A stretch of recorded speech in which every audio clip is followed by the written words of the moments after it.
Okay, so what have we learned so far?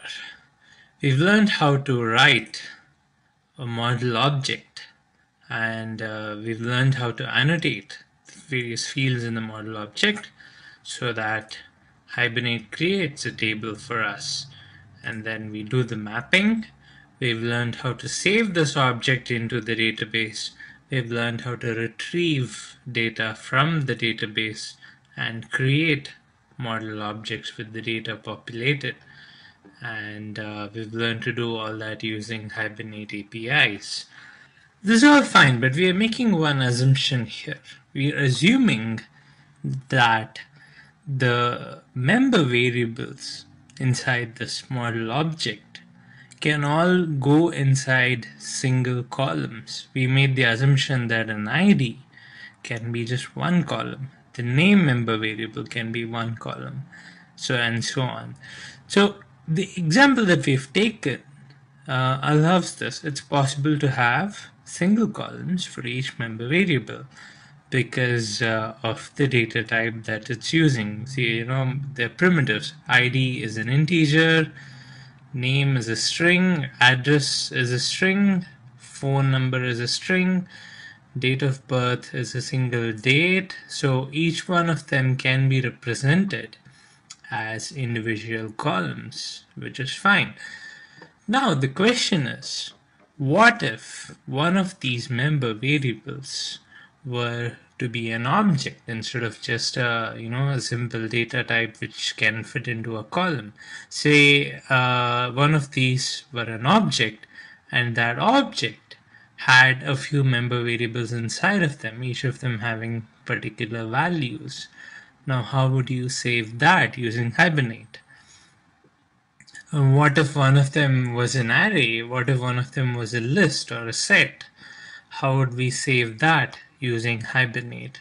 So that's what we're going to learn in this tutorial.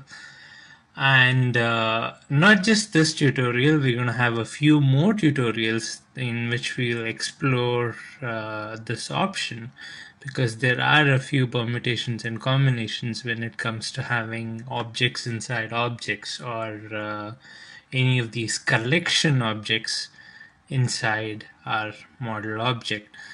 So the first scenario that we're going to take is this. We will have a user class, and the user class, instead of having an address string, it will have an address object. We'll write a separate address class, and the address class will have street, city, state, and pin code. And now our user class, instead of having a simple string as an address member variable, it'll have an instance of this address object. Now the question is, how do we save this address object in the user table? It's not a string anymore, so we cannot have it inside one column. We have 4 member variables of this address object.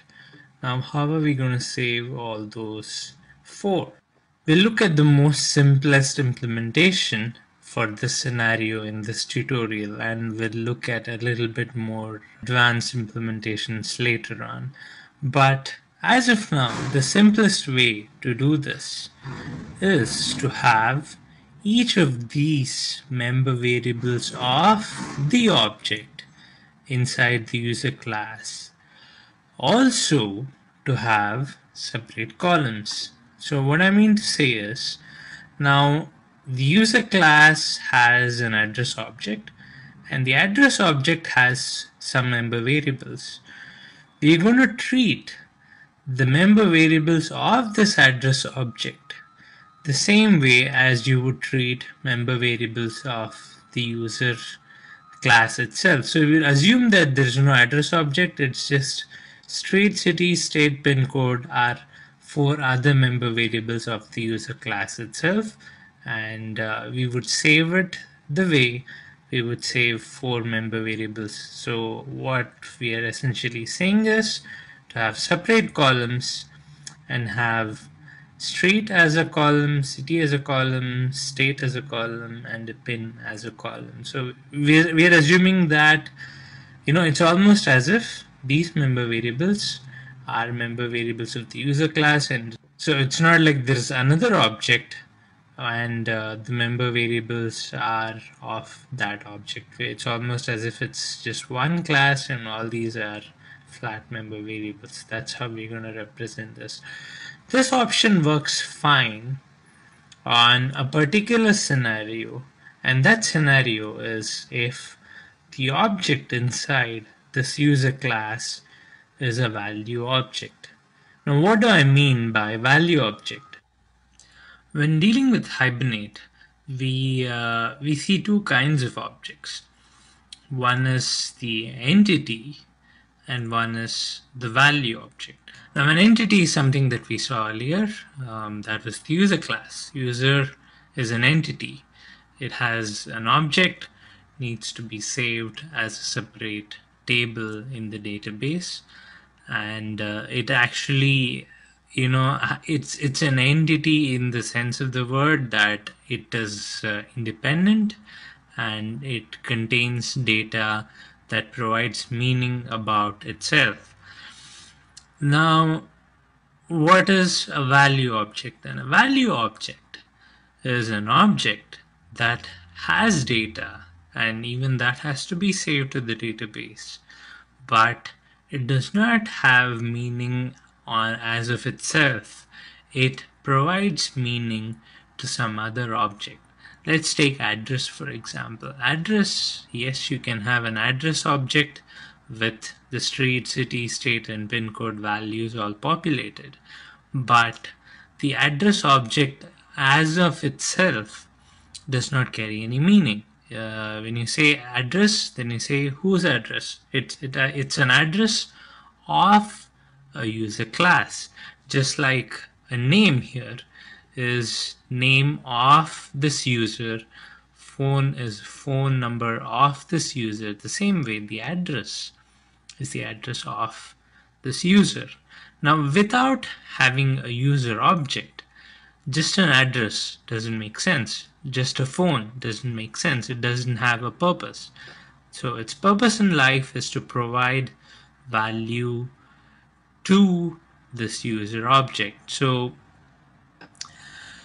that is what differentiates an entity from a value object. An entity has meaning on its own, but a value object does not have meaning on its own. So it's not just this address object here, even name, it's a string, so it's a value object. It has a value for an entity and it does not have meaning on its own. So that way, address object here is a value object. So when you are dealing with value objects, you have a different approach versus when you're dealing with entities itself. Well, you can have an entity inside another entity. So there's no stopping you from having, another object here, which is actually an entity, but it is related to the user object. So you can have a member variable, which is another entity, and that entity might have a meaning of its own, but it happens to be inside another entity.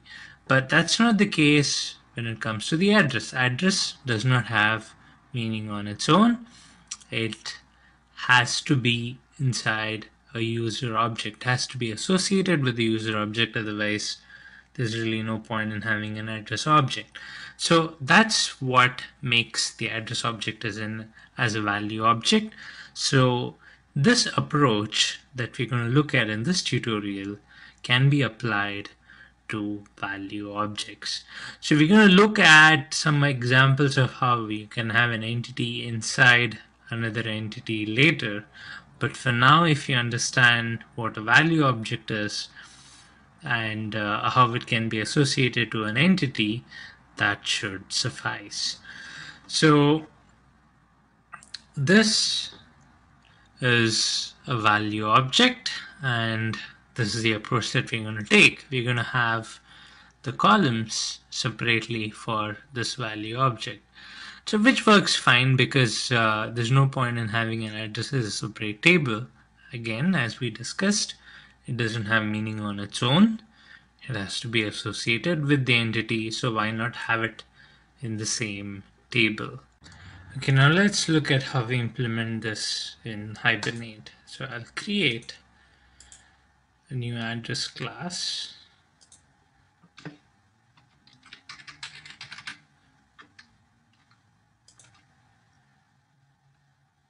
And this address class will have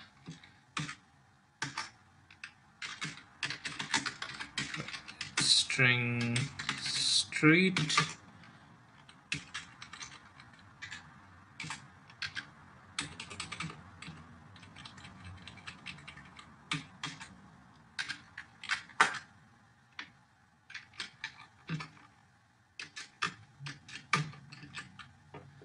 okay,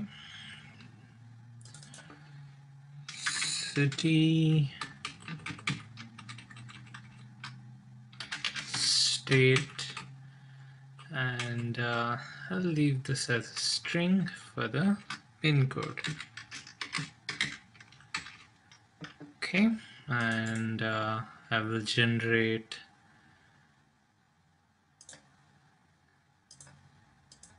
getters and setters.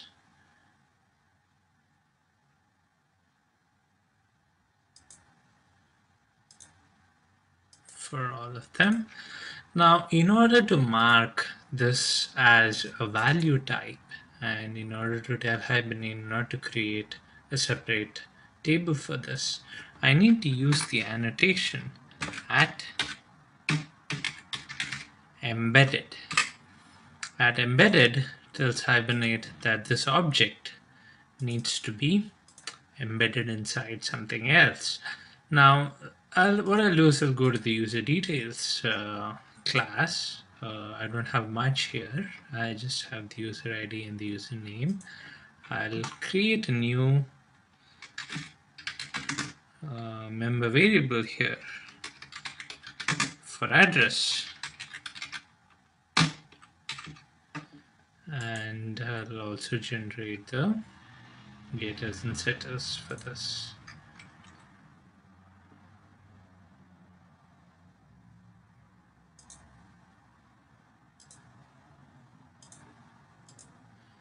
Okay, so now this should do. Now Hibernate will know that this address is not a separate entity by looking at this guy here. It says address is embeddable, so it has to be embedded. So it automatically does the embed. You can also actually have another annotation here, which is embedded.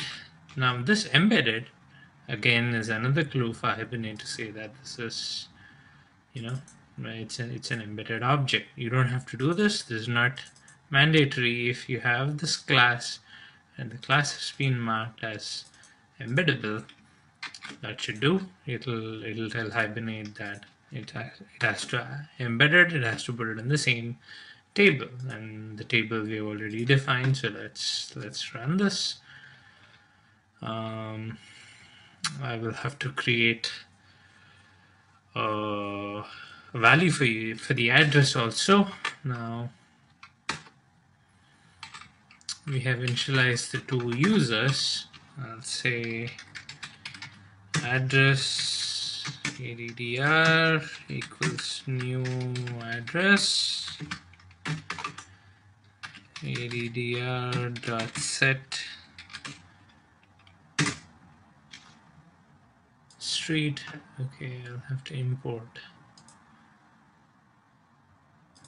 address from the DTO. Set street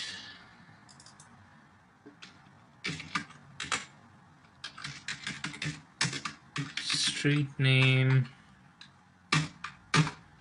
addr dot set city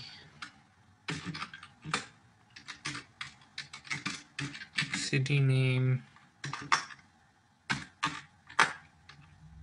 Yeah, that should do for now. I'm not gonna fill in all the values. I'll say user dot set address addr and user2 dot set address. I'm gonna set, okay, let me remove this. I'll just set for user the first object alone. I'm not gonna set for the second object. So now I'm persisting this. Why don't I remove this? I don't need this second user. Just to simplify things a bit, I'll just have one user and one address. Simple enough.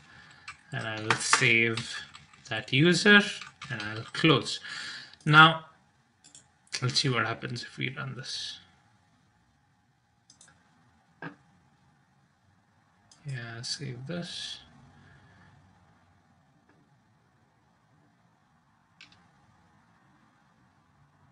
Okay, it's inserted, and look at the query that is generated. It's generated city, pin code, state, street, everything are columns of the user details table alone. So if we run the query, we'll know what the database looks like. Well, there you go. You have city name, you have the pin code, state, street. All these are actually member variables of the address object, but they end up in the user table itself because we have set the address as embedded, and we have the address class here as an embeddable class.